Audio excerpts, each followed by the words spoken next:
à mon avis, c'est de prouver ce qu'il vaut réellement, notamment en ce qui concerne l'écriture de sa musique. Parce que, en fait, le truc avec Drake, c'est qu'il y a pas mal de choses qui ont été dites sur lui pour détruire, en fait, sa carrière. Et l'une des choses qui lui a fait le plus de mal, c'est le fait qu'on dise qu'il n'écrit pas ses textes. Alors ça, justement, c'est important, il faut qu'on revienne là-dessus. Je pense que les gens mélangent un petit peu tout. Surtout Internet, j'ai remarqué, les gens entendent que ce qu'ils veulent entendre et croient que ce qu'ils veulent croire. C'est pour ça d'ailleurs que je pense que ça ne va pas marcher, ça. C'est que, en fait, Drake, de base, effectivement, il écrit ses textes, c'est comme ça qu'il a pu avancer dans sa carrière, se faire découvrir, se faire connaître et avoir ses premiers hits, ses signatures, bref, commencer à devenir une star, quoi, avoir ses débuts. Mais effectivement, lorsqu'il est devenu très gros, il a commencé à avoir de l'aide en studio. Et en fait, ce que j'essaye de dire aux gens, souvent quand je leur parle, c'est que tous les gros artistes, alors ça c'est selon moi, mais même à ma connaissance, ont de l'aide en studio. C'est totalement normal. L'aide va se traduire en inspiration ou alors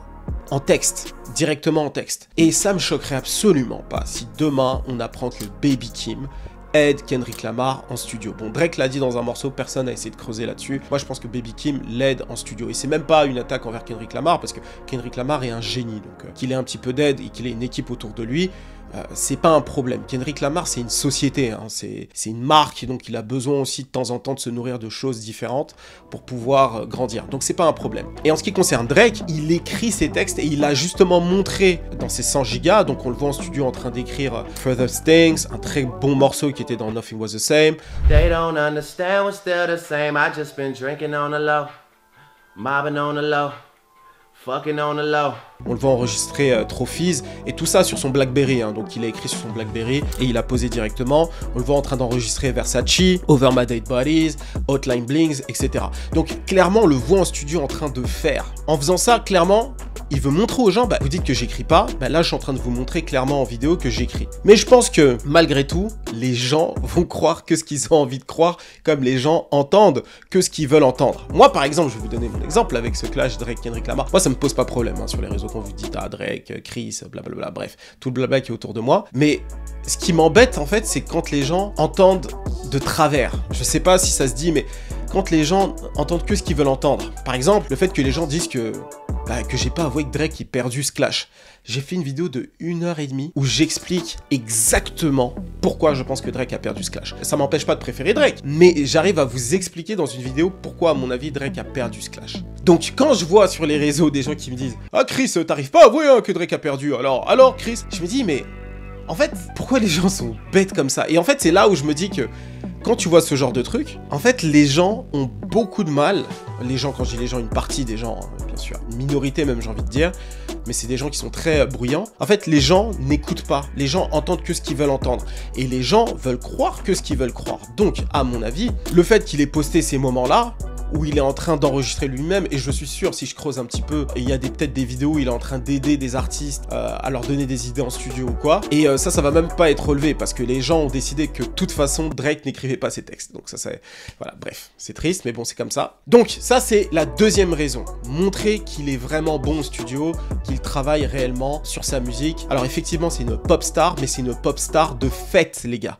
De fait, parce qu'il a un succès de pop star, c'est pas parce que c'est une pop star où il fait des chorés et qu'il est traité comme une pop star, non, c'est parce que de fait il a un succès de pop star. Ça c'est un truc important, parce que j'entends souvent pop star, mais ils savent pas de quoi ils parlent les gens. Donc voilà, il fallait que je le dise. Et une autre raison, envoyer des subliminaux à ses ennemis. D'accord. Alors, c'est là où ça devient rigolo. Alors, sur le compte Plot Twist, par exemple, il a posté Stephen Curry juste après les JO. D'accord. Donc, le fait qu'il poste Stephen Curry et qu'il poste pas LeBron James, clairement, c'est un pic qu'il envoie à LeBron James. Parce qu'on sait que Drake et LeBron James sont historiquement hyper proches. On a vu l'interview de Drake sur The Shop avec LeBron James, où d'ailleurs LeBron James lui parle très bizarrement. Il lui parle presque comme si c'était son coach, très chelou. I wanted to do other things. I didn't want to further your reputation or your career by rapping back at you and having this exchange, and that was it for me. Drake texts you and like, am I letting you down? Yeah, what'd I tell you? What did you say to him? You said that I can never let you down. Et en dehors de ça, depuis des années, ils ont énormément de photos ensemble. Drake est allé le voir lorsqu'il a remporté le championship une année. Il y a d'ailleurs cette fameuse photo où on voit Drake avec sa grosse tête comme ça là. Comme ça, là, voilà, cette photo-là, avec LeBron James. Donc, depuis très longtemps, on a pour habitude de se dire que LeBron James est plus proche de Drake que d'un autre artiste. Et pourtant, lorsque Not Like Us est sorti, on a vu LeBron James danser sur le morceau, on l'a vu au pop-out concert en train de s'éclater, prendre des photos, et d'ailleurs même après un match, il a dit qu'il aimait bien le morceau. Donc je pense qu'il s'est passé un truc entre Drake et LeBron James qui fait qu'ils s'en sont arrivés là. Alors d'après certaines rumeurs, Drake aurait clashé LeBron James sur For All the Dogs Scary Hours Edition. Vous savez, cette version où il a ajouté 4-5 morceaux, d'ailleurs très bons, et c'est sur le morceau Story About My Brother, où il parlerait à un moment donné de LeBron James.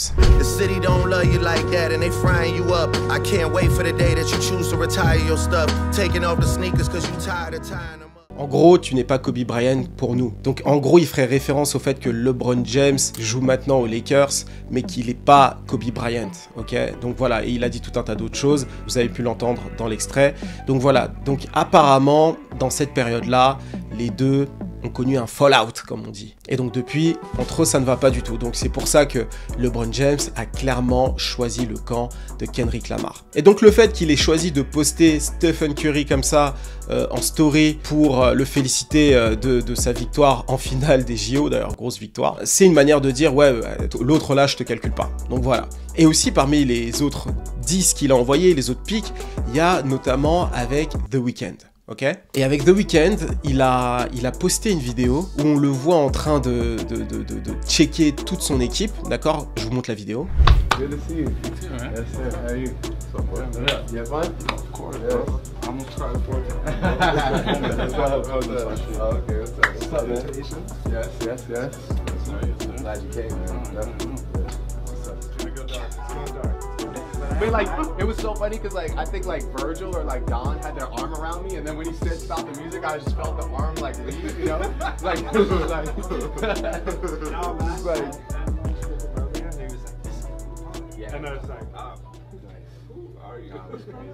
Alors comme tu as pu voir dans la vidéo, on voit Drake en train de checker tous ses potos, rigoler, tout ça.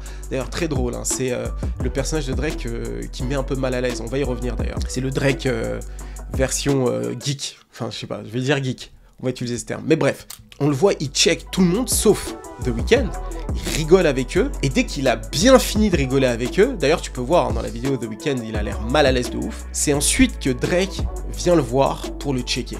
Et au moment où il est sur le point de le checker, la vidéo se coupe. Donc ça clairement, il sait que ça va devenir viral, qu'on va se dire ah ouais mais en fait The Weeknd il le traitait comme une merde, enfin bref. Et je pense que d'ailleurs cette vidéo joue contre Drake aussi parce que les gens vont se dire ah ouais déjà à l'époque Drake c'était un bâtard, tu vois. Et donc tu vois il envoie des petits pics comme ça ici et là et puis il poste des photos, des contenus à gauche à droite sur par exemple J. Cole avec Jay-Z, le fait que des fans aient volé le téléphone de J. Cole, lorsque J. Cole a appelé Jay-Z il a pas répondu, mais lorsque eux ont appelé avec leur téléphone, Jay-Z a répondu, des trucs comme ça. En fait le compte Instagram est très edgy, le terme c'est edgy, ils utilisent ce terme là les Quinry, edgy c'est pour dire que c'est pas un compte politiquement correct. Et le fait de poster ce genre de choses là sur son compte à lui, ça aurait posé problème en quelque sorte avec son image et avec son public pop, d'accord? Parce que Drake, il a un public tellement large finalement que tout son public n'a pas à être concerné par le clash. C'est vraiment nous, la section rap là, la section hip-hop, vraiment geek, qui se préoccupons de ça. Sinon le reste,